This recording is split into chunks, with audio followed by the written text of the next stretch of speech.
Olá pessoal, eu sou Marcela Damasio e esse vídeo é sobre uma dica de direito administrativo. Vamos falar de bens públicos? Veja só, os bens públicos são considerados pelo Código Civil aqueles bens das pessoas jurídicas de direito público. E por que é tão importante para nós no direito administrativo saber identificar quais bens são bens públicos? A importância se dá pelo regime de proteção. Quando nós identificamos que um determinado bem é um bem público, nós estamos atrelando a ele uma série de características, ou como alguns doutrinadores gostam de chamar, garantias, que protegem aqueles bens públicos, já que eles estão ali correlacionados aos interesses da coletividade. Existem basicamente 4 garantias ou características que são inerentes aos bens públicos. Vamos relembrar. A primeira delas é imprescritibilidade. Os bens públicos não podem ser adquiridos por uso capião. Eles não são passíveis de uso capião. Então, por mais que você esteja há anos no imóvel público, que você preencha todos os requisitos legais, você não pode adquirir um imóvel público por meio de uso capião, pois eles são imprescritíveis. A próxima característica é a não onerabilidade.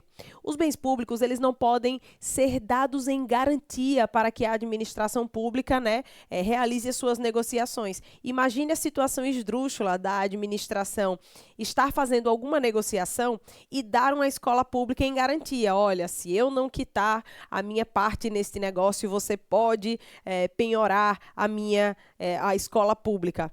Não seria cabível, isso não seria compatível com o interesse público. Da mesma forma, os bens públicos, eles têm a característica da impenhorabilidade. Essa impenhorabilidade tem a ver com as execuções judiciais.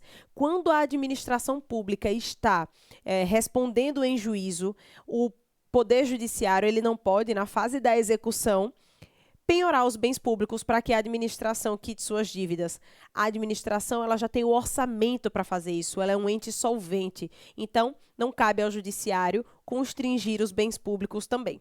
E por último, a característica da alienabilidade condicionada. Você já pode ter visto também como inalienabilidade dos bens públicos.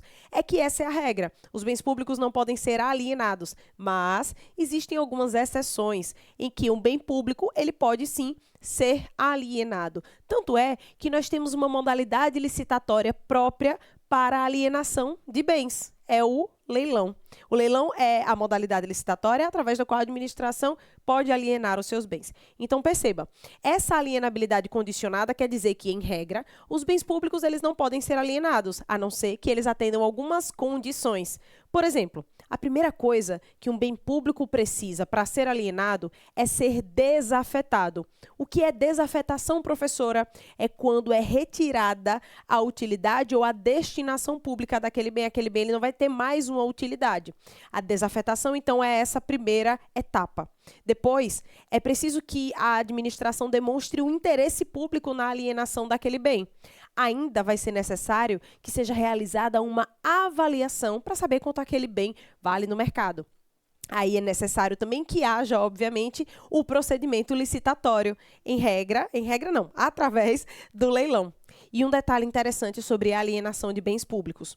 Esses requisitos que eu falei, desafetação, demonstração do interesse público, avaliação do bem e leilão, modalidade licitatória, são para bens móveis. Mas se a administração estiver pretendendo alienar um bem imóvel, ainda tem mais um requisito aí, que é a autorização legislativa. Quem traz isso é o artigo 76 da Lei de Licitações, a Lei 14.133. Então, resumindo, quais são as 4 características que são consideradas garantias dos bens públicos? Imprescritibilidade, não onerabilidade, impenhorabilidade e alienabilidade condicionada. E lembrando, pelo artigo 98 do Código Civil, são bens públicos aqueles bens das pessoas jurídicas de direito público. Ficou claro? Espero vocês na próxima dica.